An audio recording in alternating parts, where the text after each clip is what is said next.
Hello, hi, how are ya? I hope you're doing well in this moment, right here, right now. I want to speak briefly about offering one-on-one inspirational connection calling.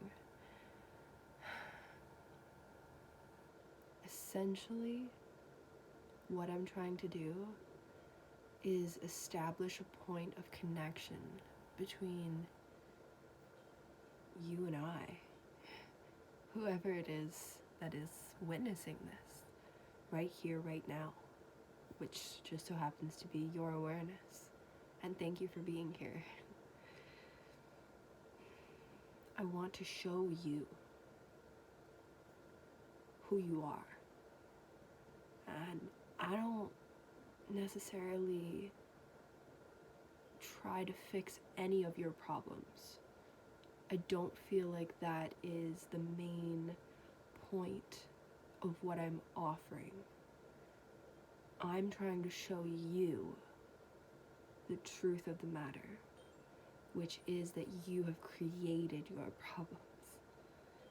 And because you are the creator of your problems, you are also the one that can solve them yourself. You are the problem and you are the solution. And it's just a matter of which reality you tap into. Are you the problem? Are you seeing the problem everywhere? Or are you the solution? Are you finding creative ways to move through life and solve the problems that are everywhere? Or are you just existing within all of this, right here, right now? There's so many realities to choose from. We can be positive, we can be negative, and we can be neutral. It is that simple. You, as a source of energy, can solve problems, can be positive. You can also create them. Whichever one you want to do, you can. And there is a third option. You can be neutral. And that's essentially what meditation is. It's bringing us into that space of neutrality. And as soon as we recognize that there are only these three primary choices in life, to choose love, to choose fear, or to choose neutrality, whichever you choose is perfect for you. It's your reality.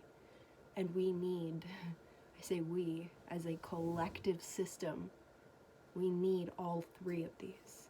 And different philosophies around the world have noticed that there are these primary energies, or at least these primary ways that our energy can take in yin, in yang, or in the Tao, the awareness of it all. That's the Chinese medicine approach to health and well-being and vitality and wholeness. In yoga, in the yoga philosophy, I learned about three forces of the universe.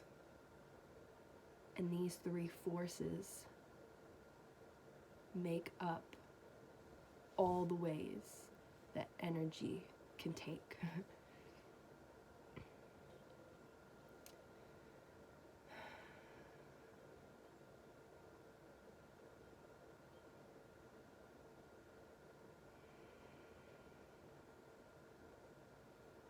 This is Sattvic.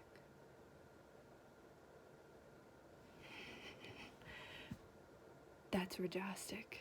Always going, always moving.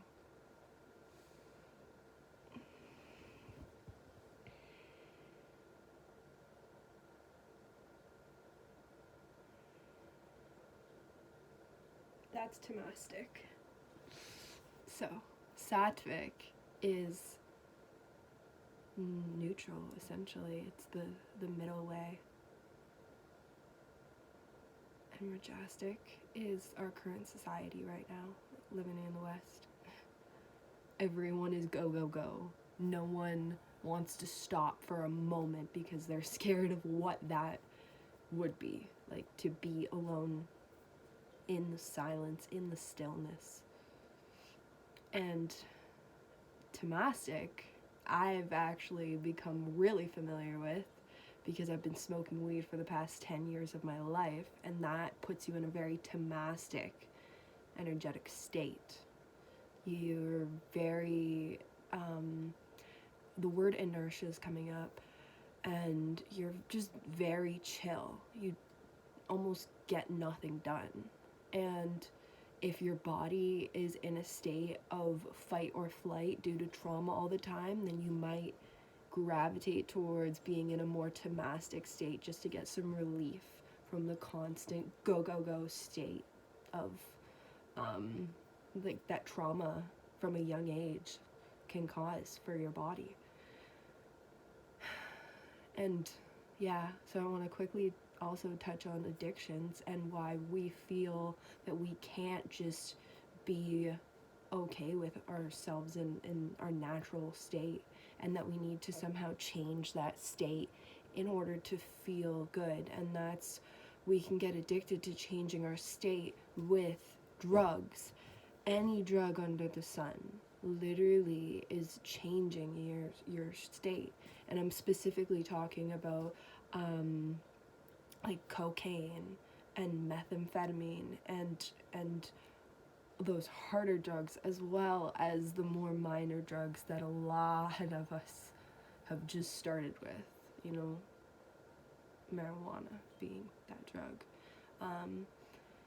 And yeah, I think that the point of us, you know, learning to be okay in this state that we are naturally residing in actually liberates us so much. And in terms of the constantly running away from yourself, turning away from yourself, and facing all these other things like these drugs, food is a big one. If you're constantly eating just so that you don't have to feel your own natural state, it all stems from that main core problem of it not feeling safe to feel your current state. And so a lot of people who have felt the compulsion of addiction know that deep down they experienced something that was not right, and they couldn't do anything about it, and they just had to somehow make it through and not feel into it, because feeling into it without having that ability to change it is too terrible to bear. And I'm completely generalizing here. I have no idea the extent of the capacity of trauma that human beings can face. My experience has only been but a tiny fraction of a sliver of the suffering that so many of us humans collectively face regularly, daily, momentary.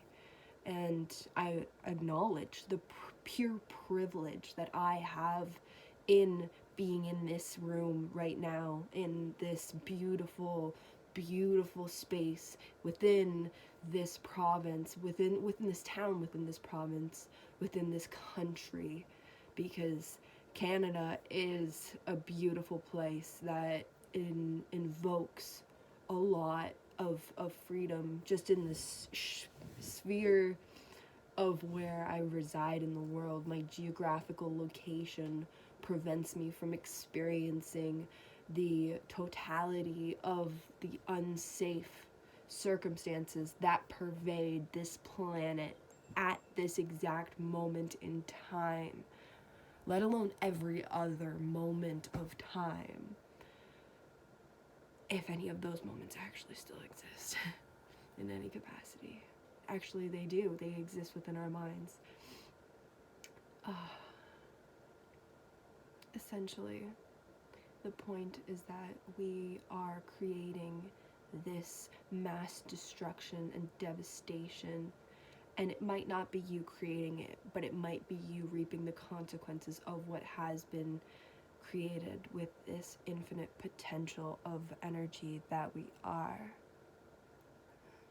Like the expansiveness and also like complete minor insignificant singularity that we are, those two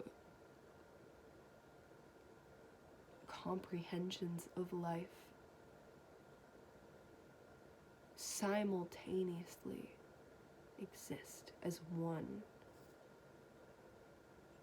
experience, which is right now.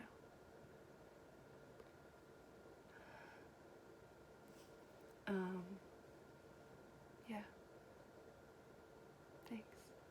Thanks for being here.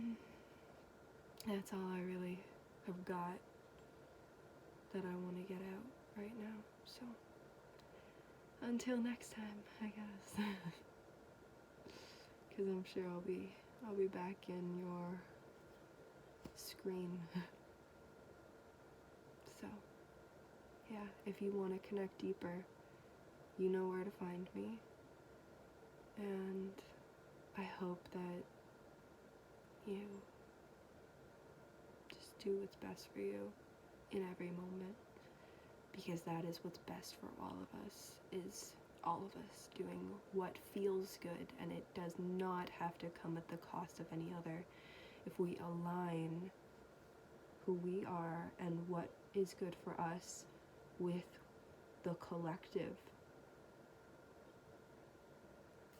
me benefiting does not have to mean you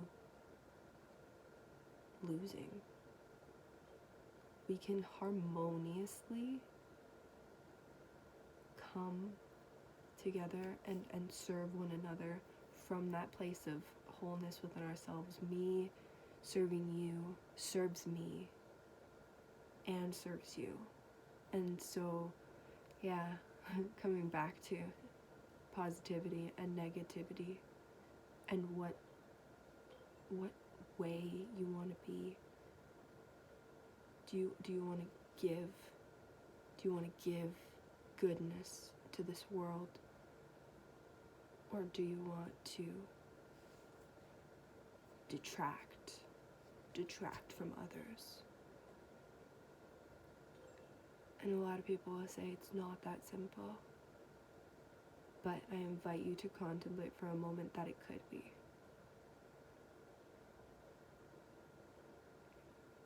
The golden rule. This is amazing.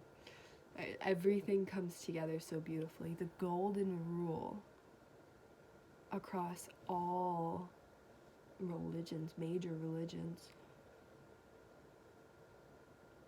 The first rule that I learned in Catholicism was do unto others as you would have them do to you. Treat others how you want to be treated. And no matter how many ways you phrase that, the essence is understand that the other is the self, and do good for the other and do good for yourself, and just keep this funnel, this continuous like cycle and circulation of energy as I can't even say to be positive, because every one of us has a role to play in this entirety of the human experience. So me being negative might actually influence someone somewhere to do something that shifts their life in a way that I don't even, I can't know the entirety of.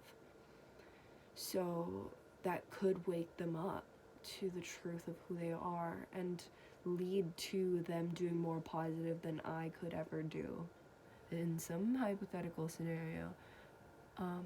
So I'm gonna leave you with be as you are and know that is enough. Yeah, that feels cool. So, again, ciao for now.